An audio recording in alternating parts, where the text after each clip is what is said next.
முடிவு அப்படிங்கிறதுனா என்ன அப்படிங்கிறத ஃபஸ்ட்டு நான் எக்ஸ்பிளைன் பண்ணிடுறேன். நிறைய பேர் முடிவு வராது, முடிவு வரும் அப்படின்னு சொல்லும் போது, அதுக்கப்புறம் முடிவு வரும்னு சொன்ன பிறகு நிறைய விஷயங்களை இயேசு பேசிக்கிட்டே வராரு 15வது வசனத்திலேருந்து. அப்புறம் 6வது வசனத்தில் முடிவு வராது அப்படின்னு சொன்ன உடனே முடிவு வராது போல அப்படின்னு நம்ம நினைக்கிறோம். அவர் எந்த முடிவை எதை குறித்து சொல்லுகிறார் அப்படின்னா, அதுக்கு முன்னாடி 3வது வசனத்தில் சீஷர்கள் ஒரு கேள்வி கேட்கிறார்கள், உம்முடைய வருகைக்கும் உலகத்தின் முடிவுக்கும் அடையாளம் என்ன? அவங்க கேட்டது உலகத்தின் முடிவு. இந்த உலகத்தினுடைய முடிவு அப்படிங்கிறது ஒவ்வொரு காலகட்டத்திலும் ஒவ்வொரு விதமாக இருக்கும். உதாரணமாக நோவா காலகட்டம் வரைக்கும் அது எப்படி இருந்தது அப்படின்னு சொன்னால், ஜலப்பிரளயம் தான் உலகத்தின் முடிவாக இருந்தது. திருப்பியும் சொல்கிறேன், பூமியினுடைய முடிவு வேறு, உலகத்தின் முடிவு வேறு. பூமி என்பது நாம் பார்க்கக்கூடியதான இந்த உருண்டை, எர்த் அப்படின்னு சொல்லுவாங்க, குளோப் அப்படின்னு நம்ம சொல்கிறோம், இதெல்லாம் சொல்கிறோம் இல்லையா, அதான். உலகம் என்பது அதில் உள்ள இருக்கக்கூடியது, மக்கள், அந்த நம்ம சொல்லக்கூடியதான இந்த வரைபடத்துக்குள்ளே இருக்கக்கூடியதான உயிரினங்கள், இதெல்லாம் சேர்ந்து தான் உலகம். உலகத்தினுடைய முடிவு, பூமியினுடைய முடிவு, ரெண்டு டிஃபரன்ஸ் இருக்குது. இப்போது உலகத்தினுடைய முடிவுன்னு எடுத்துக்கிட்டிங்கன்னா, நோவா காலத்தில் ஒரு முடிவு வந்துச்சு, அது உலகத்தின் முடிவு. இப்போ இயேசு சொல்கிறார் மத்திய 24, 37, 38, நோவின் காலத்தில் எப்படி நடந்ததோ அப்படியே மனுஷகுமாரன் வரும் காலத்திலும் நடக்கும். அப்போ ஒரு முடிவு இருக்கிறது இயேசு கிறிஸ்து வரும்பொழுது. அது என்ன முடிவுனா, அதுவும் பூமியினுடைய முடிவு அல்ல, அதுவும் உலகத்தினுடைய முடிவு. அப்போ உலகத்தின் முடிவு என்பது எதை குறிக்கிறது அப்படின்னு கேட்டிங்கன்னா, இந்த பூமியானது ஒளிஞ்சு போகிறத பற்றி சொல்லப்படவில்லை. இங்கே அவங்க கேட்டது உலகத்தினுடைய முடிவு. அப்போ இயேசு என்ன சொல்கிறாரு, யுத்தங்களையும் யுத்தங்களின் செய்திகளையும் கேள்விப்படுவீர்கள், முடிவு உடனே. அப்போ என்ன நினைப்பாங்கன்னா, அந்த யுத்தம் நடக்கும்போது உலகமே முடிய போகுது, அவ்வளோதான், டோட்டலாக எல்லா மக்களும் சர்வைவ் பண்ணுற எல்லாருமே ஒரு பெரிய அழிவை சந்திப்பாங்க, ஸோ இதோடு கூட மனித சமுதாயமே இருக்காது, உலகமே அழிஞ்சு போயிடும் அப்படின்னு நினைப்பாங்க. ஆனால் வசனம் சொல்லுது, முடிவு உடனே வராது. அப்போ எந்த முடிவை ஆண்டவர் சொல்கிறார் அப்படின்னா, 14வது வசனத்தில், ராஜ்யத்தினுடைய இந்த சுவிசேஷம் பூலோகம் எங்குள்ள சகல ஜாதிகளுக்கும் சாட்சியாய் பிரசங்கிக்கப்படும். அப்பொழுது எந்த முடிவு? அதுதான் இயேசு கிறிஸ்துவினுடைய பகிரங்க வருகை, உபத்திரவ காலத்தினுடைய முடிவு. 7 வருஷம் முடியும் பொழுது ஒரு மிக முக்கியமான இயேசுவினுடைய பகிரங்க வருகை, அர்மேகதான் யுத்தம், இதெல்லாம் நடக்கும். அதற்கு பிறகு ஆயிடவர்ச அரசாட்சி தொடங்கும். இந்த அர்மேகதான் யுத்தத்துக்கும் ஆயிடவர்ச அரசாட்சிக்கும் நடுவில் நடக்குது பார்த்தீங்களா, அந்த முடிவு தான் இங்கே பேசுகிறாங்க, உலகத்தின் முடிவு. பூமியினுடைய முடிவுங்கிறது இன்னைக்கு நல்லா இருக்காது, அதெல்லாம் இன்னும் இருக்குது, எவ்வளோ காலகட்டம் இருக்குது. அந்த பூமியினுடைய முடிவு என்பது வெளிப்படுத்தல் 21ஆம் அதிகாரத்தில் இருக்குது, 1-2 வசனத்தில். பழைய வானமும் பழைய பூமியும் ஒழிந்து போயிற்று, புதிய வானமும் புதிய பூமியும், நீதி வாசம் செய்ய புதிய வானமும் புதிய பூமியும் இருக்கும் அப்படின்னு சொல்லப்பட்டிருக்கிறது. பேதுருவின் புஸ்தகம், 2 பேதுருவின் புஸ்தகம் 3ஆம் அதிகாரம் 10வது வசனம் வாசிங்க பார்ப்போம். கர்த்தருடைய நாள், வானங்கள் மடமடவென்று அகன்று போம், பூதங்கள் வெந்து உருகி போம், பூமியும் அதில் உள்ள கிரியைகளும், இதாங்க சொல்லப்பட்டிருக்கு. ஆனால் 12வது வசனம் வாசிங்க. கர்த்தருடைய நாளுக்கும் தேவனுடைய நாளுக்கும் உள்ள வித்தியாசத்தை அவங்க சொல்றாங்க. தேவனுடைய நாள் சீக்கிரமாய் வரும்படிக்கு மிகுந்த ஆவலோட காத்திருங்கள்,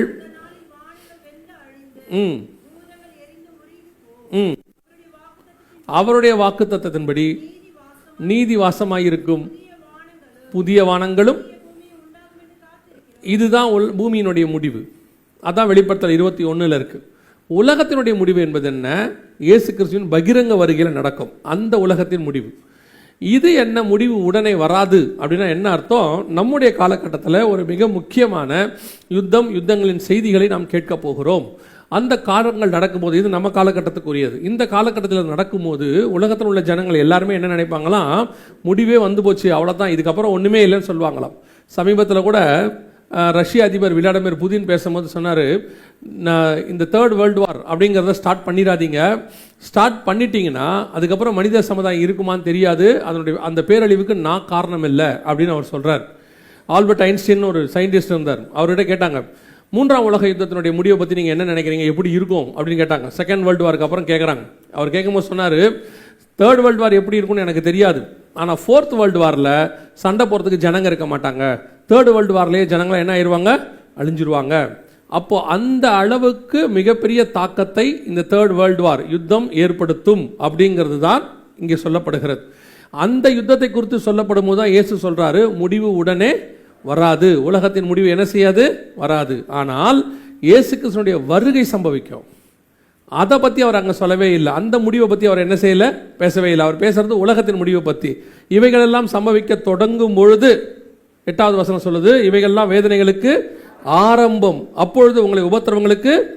இது உபத்திரவ காலத்தை பற்றி பேசுறார். அப்போ இயேசு கிறிஸ்துவின் வருகை உபத்திரவ காலத்துக்கு முன்பாக வரும் என்று நாம் எதிர்பார்க்கிறோம். அப்படி இருக்கும் பொழுது நாம் எதிர்பார்த்திருக்கிற வருகைக்கான அடையாளங்கள் அதுதான் இப்போ நம்ம முக்கியம். நம்முடைய வருகைக்கும் உலகத்தின் முடிவுக்கும் அடையாளம் என்ன? முடிவு உடனே வராது அப்படிங்கிறத வச்சுக்கிட்டு ஓஹோ இவர் என்ன சொன்னாலும் பிரச்சனை இல்லை, அதெல்லாம் முடிவு வராதுன்னு இயேசு சொல்லிட்டாருன்னா அவர் சொல்றது உலகத்தின் முடிவு. நாம் அதுக்கு காத்திருக்கவே இல்லை. அது பகிரங்க வருகை மெகிதோ பள்ளத்தாக்கில் நடக்கும். வெளிப்படுத்தின விசேஷம் 16ஆம் அதிகாரம் 15-16 வசனத்தில் சொல்லப்பட்டிருக்கிறது. அர்மேகதான் என்கிற இடத்துல கூட்டி சேர்த்தான் என்று சொல்லி அந்த முடிவை குறித்து தான் இயேசு சொல்லுகிறார். அது அந்திகிறிஸ்து வரும்போது தான் நடக்கும். இப்போ நம்ம காலத்தில் நடக்க வேண்டியது, நாம் பார்க்க வேண்டியது என்னன்னு கேட்டீங்கன்னா அவருடைய வருகைக்கான அடையாளம். அந்த வருகைக்கான அடையாளத்தில் மிக முக்கியமாக நம்முடைய காலத்தில் நடக்க வேண்டிய சம்பவம் என்ன, எது நடக்கணும், அதுக்கு அந்த இடத்துல இப்போ நம்ம எங்கே இருக்கிறோம் அதை தான் நாம் என்ன செய்ய போகிறோம், பார்க்க போகிறோம். குறிப்பாக இந்த வருகை குறித்து பார்க்கும்பொழுது இயேசு கிறிஸ்து 4வது வசனத்திலிருந்து 8வது வசனம் வரைக்கும் 7 அடையாளங்களை சொல்லுகிறார். ஒன்றன் பின் ஒன்றாக சொல்லிக்கொண்டே வருகிறார். இந்த 7 அடையாளங்களுக்கான காரியங்கள் எங்கே இருக்குதுன்னு பார்த்தீங்கன்னு சொன்னால் வெளிப்படுத்தின விசேஷம் 6ஆம் அதிகாரத்தில் இருக்கிறது. சகரியாவின் புஸ்தகம் 1ஆம் அதிகாரத்திலும் 6வது அதிகாரத்திலும் சேர்த்து சொல்லப்பட்டிருக்கிறது. சகரியாவின் புஸ்தகம் 1ஆம் அதிகாரம், 6ஆம் அதிகாரம், வெளிப்படுத்தின விசேஷம் 6ஆம் அதிகாரம். இந்த 3 அதிகாரத்தை நீங்கள் எடுத்து வச்சுக்கொண்டீங்கன்னா இப்போ நம்ம காலகட்டத்துக்குரியதான காரியங்கள் எல்லாம் அங்கே வரிசையாக இருக்கு. இப்போ நான் இப்போதுலேருந்து நம்ம என்ன பார்க்க போகிறோம்னா இன்றைக்கும் நாளைக்கும் தொடர்ச்சியாக அடுத்தடுத்து இப்போ நீங்கள் எப்படி இன்னும் ஒரு இப்போ என்ன ஆயிடுச்சு, 20 தேதி ஆயிடுச்சா, இன்னும் ஒரு 10-11 நாளில் நீங்கள் எல்லாருமே ஆரம்பிச்ச கேலண்டரு எங்க முடிவுக்கு வருதுன்னா நோவாவோட ஜலப்பிரளயத்தோட முடிவுக்கு வருது. நோவாவுக்கு 600ஆம் வயதாகும் வருஷம் 2ஆம் மாதம் 17ஆம் தேதியாகிய அந்நாளிலே மகாளத்தின் ஊற்றுக்கண்களும் வானத்தின் மதகுகளும் திறவுண்டன. இல்லைங்களா? 7ஆம் அதிகாரம் ஆதியாகமத்தின் புஸ்தகத்தில் 11வது வசனத்தில் இருக்கு. ஆனால் அதுக்கப்புறம் ஜலப்பிரளயம் முடிஞ்ச பிறகு பாருங்க, நோவை பற்றி சொல்லும் பொழுது நோவாவுக்கு 601வது வயசை பற்றி பேசுவார். ஆனால் அந்த வசனத்தை நீங்கள் வாசித்து பார்த்தீங்கன்னா நம்ம சர்வசாதாரணமாக கடந்துட்டு போயிருப்போம். அந்த வசனத்தை நீங்கள் வாசித்து பாருங்க, வாசிங்க பார்ப்போம். எந்த அதிகாரம் அது? வாசிங்க. அந்த வசனத்தை கொஞ்சம் முக்கியமான வசனம் அதுதாங்க, வாசிங்க.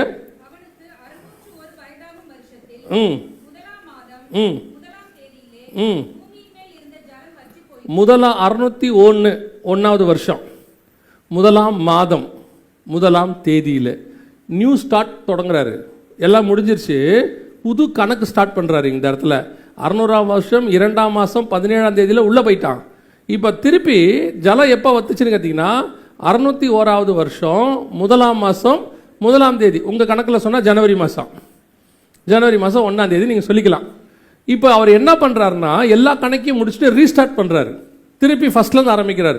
இப்போ நோவால் ஆரம்பித்த அந்த கணக்கு எங்கே வரைக்கும் போகுதுன்னு கேட்டிங்கன்னா யாத்ராகமத்தின் புஸ்தகத்தில் இஸ்ரவேல் ஜனங்கள் வெளியே வர வரைக்கும் போகுது. வெளியே வரும்போது கர்த்தர் என்ன சொல்றாரு, ஆபிப் மாதம் 2ஆம் மாதம் 14ஆம் தேதியாகி இந்நாளில் அவங்களுக்கு என்ன சொல்றாரு, இது உங்களுக்கு 1ஆம் நாளாக இருக்க கடவுது. அங்கே திருப்பி ரீஸ்டார்ட் பண்ணுறாரு. ரீஸ்டார்ட் பண்ணி திருப்பி இப்போ யோசிச்சு பாருங்களேன், இந்த கணக்கை வச்சுக்கிட்டு நீங்கள் ஜனவரி 1 என்ன கணக்கு பண்ணுவீங்க? இப்போ உள்ள கணக்கை தான் என்ன கணக்கு பண்ண முடியும்? இப்போ அதையும் தாண்டி நம்ம எங்கே வந்துட்டோம், நியூ டெஸ்ட்மெண்ட்டில் கிரிகோரி கேலண்டருக்குள்ளே வந்துட்டோம். கிட்டத்தட்ட 2025 வருஷத்துக்குள்ளே வந்துட்டோம். இது 10ஆம் நூற்றாண்டில் திருப்பி ரீமாடல் பண்ணப்பட்டிருக்கிறது. ஏறக்குறைய 10 நாளை தூக்கிட்டான்னு சொல்கிறாங்க. இப்போ நீங்கள் இந்த கேலண்டர்லாம் வச்சுக்கிட்டு இதுதான் இத்தனை வருஷம் இந்த கால்குலேஷன்னா எந்த கால்குலேஷனும் பண்ண முடியாது. நீங்கள் பைபிள் கால்குலேஷனை வச்சுட்டு பண்ணால் தான் முடியும். நாமளும் என்ன பண்ணுறோம், ஒவ்வொரு ஜனவரி மாதமும், நான் ஜனவரி 1 இல்லைன்னு சொல்ல, இப்போ சொல்கிறேன், ஜனவரி 1 உலகத்தின் கணக்கு, அதை நம்ம ஃபாலோ பண்ணுறோம். அதன் அடிப்படையில் தான் எல்லாம் இருக்குது, நான் இல்லைன்னு சொல்லலை. ஆனால் நம்ம என்ன பண்ணுறோன்னா அதை ஒரு ஒரு ஒரு மிக முக்கியமான விக்கிரக நாளாய் மாற்றுகிறோம். மாற்றிட்டு அந்த நாளில் தான் ஆண்டவர் பேசுவார், அந்த நாளில் தான் தீர்க்கதரிசனம் வருது, அந்த நாளில் தான் வாக்குத்தத்தம் வருது. அந்த வருஷம் எப்படி இருக்கும், அந்த 1ஆம் தேதி வரைக்கும் தான் அந்த ஃபீவர் உங்களுக்கு இருக்கு. 2ஆம் தேதி ஆனோன்னா அந்த ஜுரம் அப்படியே இறங்கி போகுது. நான் நிறைய பேரை பார்த்துருக்குறேன். அந்த 1ஆம் தேதி கேலண்டர் வாங்குறதுல நீங்கள் அடிச்சுக்கிறது இருக்குல்ல, சர்ச்சிலையா இருக்கட்டும் அல்லது போய் துணி கடையிலையா இருக்கட்டும் புடவை கடையிலையா இருக்கட்டும், கிட்டத்தட்ட 7000 ரூபா கொடுத்து புடவையெல்லாம் துணியை வாங்கியிருப்பாங்க. அந்த கேலண்டர் 50 ரூபா பெருமானம் வருமா? அதுக்கு கையை நீட்டி நிற்கிறத நீங்கள் பார்த்துருக்கணுமே, கேலண்டர் கொடுங்க. ஏன் போய் ஒரு 50 ரூபா கொடுத்து கேலண்டர் வாங்கினா என்ன? அது கொடுக்காட்டி அந்த கடைக்காரன் சண்டை வேற இருக்கு. 7000 ரூபாய்க்கு வாங்கியிருக்கேன், கட்டப்பையும் கொடுக்கல துணியும் கொடுக்கல. அந்த அந்த ட்ரெஸ்ஸோட கம்பேர் பண்ணால் கட்டப்பையும் கேலண்டரை எம்மாத்திரம் பெறும். சரி, அவ்வளோ கஷ்டப்பட்டு கேலண்டரை வாங்கிட்டு போனீங்களே, அதை ஒவ்வொரு மாதம் மாற்றினீங்களா? இப்போ சர்ச்சில் கேலண்டர் வாங்கிட்டு போயிருப்பாங்க, போய் பாருங்க. இப்போ டிசம்பர் வந்துருச்சு, பாதி பேர் வீட்டில் ஜனவரி தான் இருக்கு. நானும் போக முதல்ல இந்த கேலண்டரை மாற்றிருக்காங்களான்னு பார்ப்பேன். அதை வச்சு தான் அவங்க ஆவிக்குரிய அர்த்தத்தையே நம்ம கண்டுபிடிச்சிக்கலாம். அவர்கள் இன்னும் ஜனவரியிலே இருப்பாங்க. அவ்வளோ கஷ்டப்பட்டு ஜனவரி மாதம் வாக்குத்தத்தம் வாங்கி என்ன தான் பண்ணிய? இப்போ திருப்பி உங்களை கூப்பிட்டு ஜனவரி மாதம் 1ஆம் தேதி வாக்குத்தத்தம் என்னன்னு கேட்டால் ஞாபகத்தில் வருமா? என்னமோ சொன்னாங்க, நல்ல வாக்குத்தத்தங்கிறான். வாக்குத்தத்தம் எல்லாமே நல்லது தானே. ஸோ நாம் இந்த வாக்குத்தத்தத்துக்கு அடிக்ட் ஆகிட்டோம் ஒரு மாதிரி. அதுவும் 1ஆம் தேதி 2ஆம் தேதி வரைக்கும் தான். அதுக்கப்புறம் நமக்கு அது ஒன்றும் பெருசாக இல்லை. என்னமோ மற்ற 364 நாள் ஆண்டவர் பேசாத மாதிரியும், அந்த 1ஆம் தேதி மட்டும்தான் பேசுகிற மாதிரியும், அதுவும் நைட்டு 12 மணிக்கு தான் பேசுகிற மாதிரியும். நிறைய பேர் நம்ம சர்ச்சில் நல்ல வேலை வைக்கிறது இல்லை. நானும் பாஸ்டர் ஆரம்பத்துலேருந்தே முடிவு பண்ணிட்டு வந்தேன். இந்த வாட்ச் நைட் சர்வீஸ்னு ஒன்று இருக்குல்ல, அதை வைக்கிறதுலன்னு முடிவு பண்ணிட்டோம். அது எந்த கணக்குலையும் பைபிள் கணக்கில் வராது, அதனால் நாங்கள் வைக்கல. ரெண்டாவது, இந்த வாட்ச் நைட் சர்வீஸ் வச்சுட்டிங்கன்னா மறுநாள் ஃபுல்லாக வேஸ்ட்டாக போகுது. எப்படி நீங்கள் 3-4 மணிக்கு தான் போய் படுக்கிறீங்க, ஒரு பையிலும் பிரேக்ஃபாஸ்ட் சாப்பிட்றதே இல்லை, எழுந்திரிக்கிறது எல்லாம் 11 மணிக்கு தான் எழுதிக்குது. நியூ இயர் அதுமா சோறு கிடைக்க மாட்டேங்குது. இது உங்களுக்கு தேவையா? நல்லா தூங்கி எழுந்திரிச்சு 5-6 மணிக்கு வந்தீங்களா ஆராதனைக்கு, 8 மணிக்கு முடிச்சோமா, போகும்போதே கறியை வாங்கிட்டு போனீங்கன்னா வேலை முடிஞ்சிருச்சு. எந்த கறி முடிவு பண்ணிக்க. எதுக்கு சொல்றேன்னா, நமக்கு இந்த காரியங்கள்லாம் நம்ம ஒரு விதமாய் நம்ம மாறிட்டோம், ஒரு ட்ரெடிஷனுக்குள்ள போயிட்டு மாறிட்டோம். அதுல அந்த 12 மணிக்கு சர்ச்சுக்குள்ள இருக்கிறதுன்றது ஒரு ஃபீவர் இருக்கு. ஆனா அவன் போறதே 11:55 தான் போவான். அந்த 12க்குள்ள போயிடணுமா, 12:05 வெளியே வந்துடுவான். என்னடான்னு கேட்டா, அந்த 12க்கு உள்ள இருக்கிறதுல அவனுக்கு என்ன இருக்கு? அப்படி ஒன்று இருக்கு. இந்த மாதிரி ஆட்கள் பார்த்துருக்கீங்களா? நீங்க பார்த்துருக்கீங்களா? பார்க்கலன்னா பாருங்க, ஸ்டேஜில் நின்று பிரசங்கம் பண்ணிட்டு இருப்பாப்ல. யாருன்னு கேட்குறீங்களா? நான் ஒரு காலத்தில் அப்படித்தான். ஆண்டவருக்குள்ள வரத்துக்கு முன்னாடி அது வீட்டில இருந்தே 11:30 தான் கிளம்புவோம். போய் சேரத்துக்கே 11:45 ஆயிரும். அந்த 12 மணிக்கு உள்ள நின்று எவனா ஒருத்தன் வெளியே பட்டாசு வெடிப்பான். நீங்க நாம் இந்த வருஷம் எப்படி இருக்கும், அடுத்த வருஷம் எப்படி இருக்கும், அந்த மாதிரி காரியத்துக்கு போக வேண்டிய அவசியமே இல்லை. 2024 எப்படி இருந்துச்சோ அதை விட 2025 மோசமா இருந்துச்சு. ஆமா தானே? 2020ஆம் தேதி லாக்டவுன், 2020 லாக்டவுன் ரொம்ப மோசமா போச்சு. ஆமா தானே? ஆனால் எல்லா வருஷமும் கர்த்தர் நம்மை பாதுகாக்க வல்லமை உள்ளவராக இருந்தார்.